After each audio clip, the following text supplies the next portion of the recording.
Friends, so మన channel start చేసి యాక్చువల్గా 1 year అయిందనమాట. లాస్ట్ ఇయర్ సంక్రాంతికి స్టార్ట్ చేసాము. ఈ 1 yearలో చాలా ప్రోగ్రెస్ ఉంది. మనకు 3K+ ఫాలోవర్స్ అండ్ మంచి సబ్స్క్రైబర్స్ వచ్చారు. అండ్ మన వీడియోస్కి కూడా చాలా మంచి రెస్పాన్స్ వస్తుంది. మా పిల్లలని ఇట్లాగే మీ love and support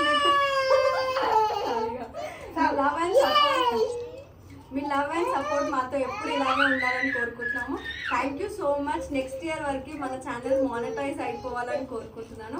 thank you so much. And me friends and families తో కూడా మన వీడియోని నానితో అల్లరి say like share subscribe to our channel Nani